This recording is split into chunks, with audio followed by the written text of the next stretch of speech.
Yeah.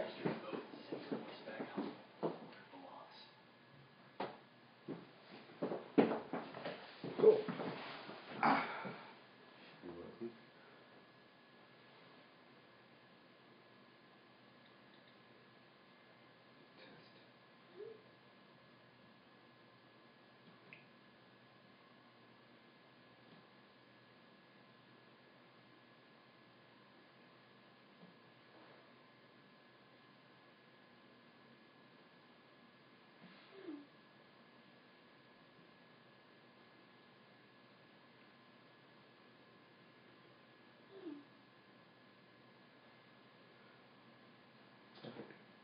Welcome to Touch Tennis, first show of Touch Tennis, live broadcast from Claygate, home of the greatest of all time, and alongside me is Chris Eaton.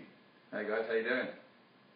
We're going to have a phone in tonight as well, so if you want to ring in, if you've got my mobile number you can ring in, or if you've got Chris's you can phone him and abuse him. You can also send texts or Facebook messages in if you want to send us some messages, your thoughts about the game.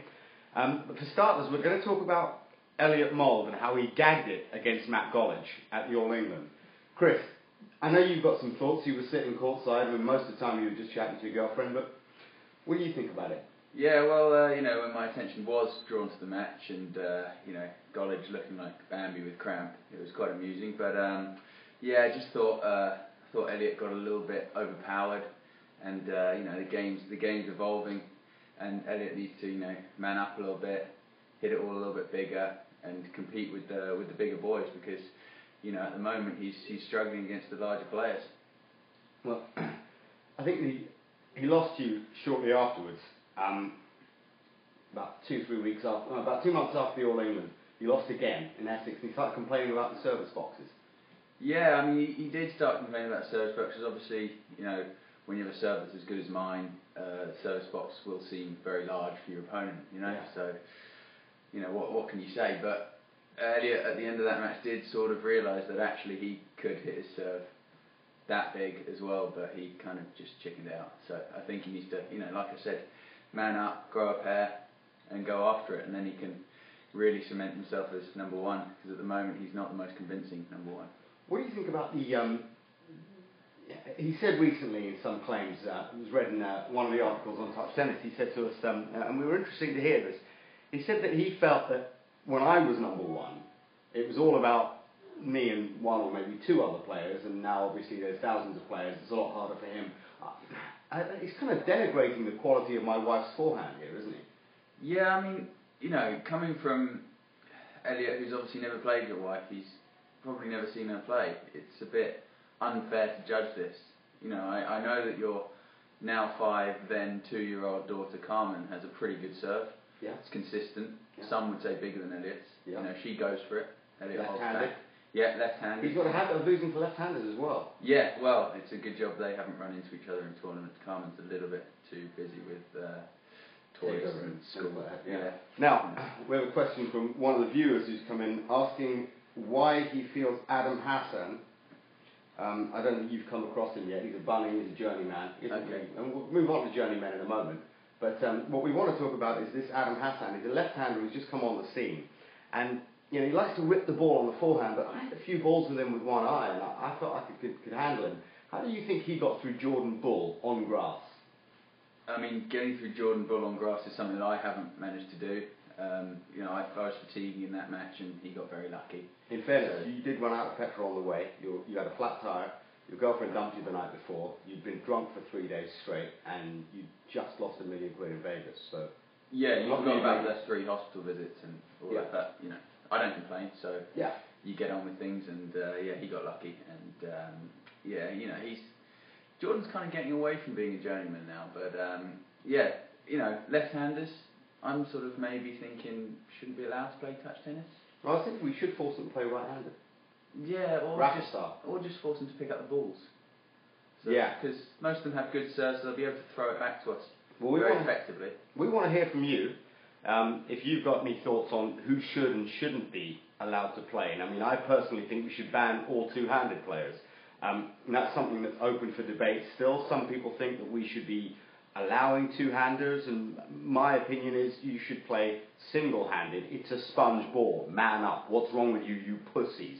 You only need one hand. Any thoughts on that? Welcome to email in to info@touchtennis.com, or you can just send me a text, like those girls on the chat lines. You can just text us, call in, and we're waiting to hear from you.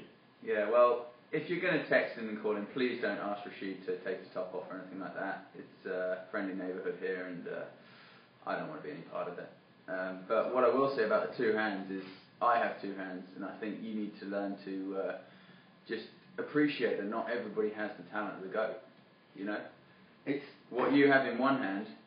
You know, in terms of talent, maybe I need two to make up for reproduce that. You know, so I think you've got to go easy on the mortals. Yeah, I think maybe I should be a little bit looser and more relaxed with some of these players. But I'm starting to think, when they start making excuses, the racket handles aren't long enough and stuff like that, you wonder whether or not it's a talent thing or whether it's just a cop-out thing. I'm not sure. Yeah, well, I mean, I've built my racket up. I think it's a lack of professionalism. Tell me about how you did that. You built your racket handle up. Now, it's a standard Babolat 21-inch Nadal. Yes. Not the Nadal, no, it's the Roddick. It's the Roddick. Tell us a little bit about how you built it up. Yeah, well, I mean, they do have, if you're trying to play two-handed in the game, they do have small grips, small sizes of handle. So, obviously two hands don't really fit on the racket. So what I did is I got a normal tennis replacement grip, not an overgrip, a replacement grip, which is a little bit thicker. Yeah. Cut a tiny bit off so that I only went round the top once, yeah. but on top of the handles and on the V, on the throat of the racket. So I've got an extra probably inch and a half of grip on my racket, and then an inch and a half extra over grip. Yeah, it's what every man out there needs. Yeah.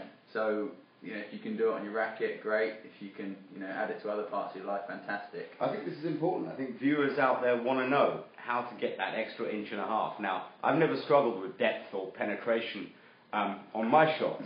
I've always managed to, really clean people's clocks. But you're saying there are people out there that might need that extra little bit of girth. Yeah, near the throat. Yeah, definitely. I mean, you've really got to work on. I mean, at the end of the day, every little bit of depth, every little bit, every inch counts. Squeeze out every drop, in other words. Exactly. Right, exactly. So this is important as well. And I think for the viewers out there, for those of you that are a little confused, if you just joined the show and you want to know how you should be doing this, the racket handles on touch tennis rackets, basically they are just 21-inch rackets, and we use kids' rackets and stuff, because some of us don't need to compensate with big rackets and big balls and things like that. We're happy with sponge and little rackets. If you build up the grip a little bit, by about another inch on the end there, you can get both hands on. If you're one of these dirty junk ballers that doesn't have the gifts that I and many others with one hand have, you can build up your grip just by another inch and a half or so, as Chris says, and start getting that left hand into play. Now, left-handers, or people bringing the left hand into play, who do you think has the best two-hander, after yourself, obviously, out there at the moment in the game? Well, I think, I hate to say it, but I think, with the way that Elliot's trying to develop his game, he has a very good one. But I think Marcus is right up there, very accurate, not terribly, Marcus's problem, not terribly good at penetrating. I mean, we're talking, especially as he hasn't done anything with his racket, he needs an extra, I think, 4.5 inches. Yeah, so he's sort of fallen off the radar, hasn't he? Yeah, he has. I mean, I think at the end of the day, if you eat 7 kebabs a day and, have as much alcohol as he does, stints in rehab are always going to, get back to you, and you can't, apparently, these days, they don't allow touch tennis practice in rehab, which is well, shocking. Maybe we should have a chat with the Priory and tell them that there's a couple of touch tennis courts just down the road from them at the National Tennis Centre. If you are looking to play touch tennis and you're in rehab at the Priory, jump over the fence, instead of going to see your drug dealer, jump over the fence, go to the touch tennis courts, have a hit, make you happy, and you'll find some healthy food there. You can always jump back over afterwards and see if you can get to the McDonald's, which is in East Sheen, I believe. I think so. And there's a good kebab shop down there as well. Willis, that's one for you. Hope you remember that next time you're out and about at the Priory. The other thing we wanted to talk about, a little bit about, was the ranking system. Now, some people have argued that we should consider having the top 8 tournaments you play per annum only count towards your ranking.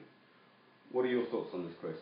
Well, I think I think they do that in a few other sports, certainly with the rankings. I think that's, I don't think that's a great idea. I think you need to be, the people who are committed and really play every week at the touch tennis, they should be rewarded for that. Well, you've got journeymen like Matthew Watson, Alexander Brown, Ben Harrison. These journeymen, they drive 109 miles from Frinton. Where on that subject, there is a tournament in Frinton, for those of you who are wondering, on October the 7th, if you want to go and smack some journeymen and get some easy points and money. But anyway, they turn up to tournaments all around the country, and they're totting up points. And Watson's now in the top 20. You've got bunnies like Alexander Brown in the top 50. You've got people like Ben Harrison. I mean, isn't it time we did something to maybe not reward them for being such awful players? Well, I think at the end of the day, every ranking system has a few flaws. But I think if you can reward these guys, but when these guys go back at the end of the day, they've made another quarter-final, they haven't made the semi-final because they're not good enough, and they look at themselves in the mirror and they go, yeah, I'm 18 in the world at touch tennis.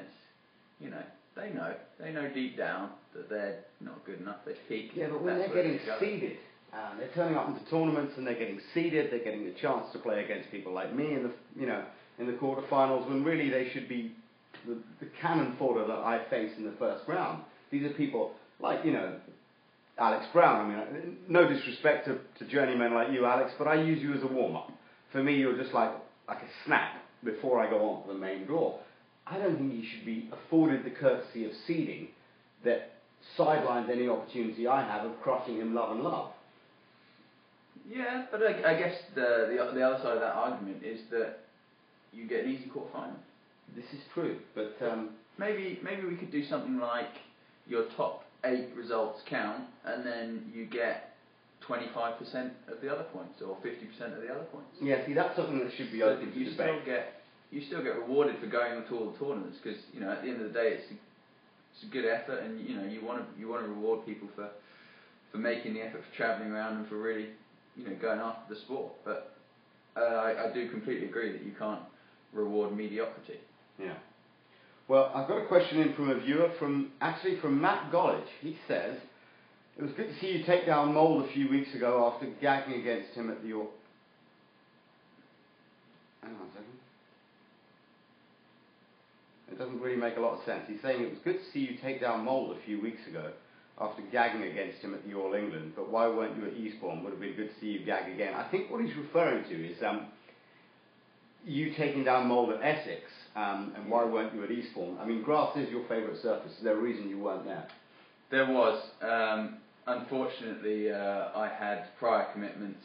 I had very, very serious and rather pressing issues. I had to meet my bank manager, because at the moment I've got a little bit too much income from touch tennis. Right. Pretty much deals. Close enough every tournament I play. I make at least semis. Yeah. Winning a lot. So obviously I would have been there and I would have done anything to be there. But actually, I met with him in the morning and he said, maybe take Eastbourne off because I can't handle this sort of income, this sort of volume of money at the moment. So cash is streaming in into your instant ISA Saver account with Nationwide. Exactly, but there's only a limit that you can. You're only allowed to put in £200 a year. Exactly. Do you know that if you actually open an account for 11 and overs, you can put more money in? Is this still the account your mum and dad opened you for you as a kid? Yeah, Halifax Little Extra. Yeah, that's the one. Yeah. You might need to change that. Little upgrades on its way. Well, listen, we're going to be ready for some more questions and answers from you in about 2 minutes while we take a short break, and thanks for joining us.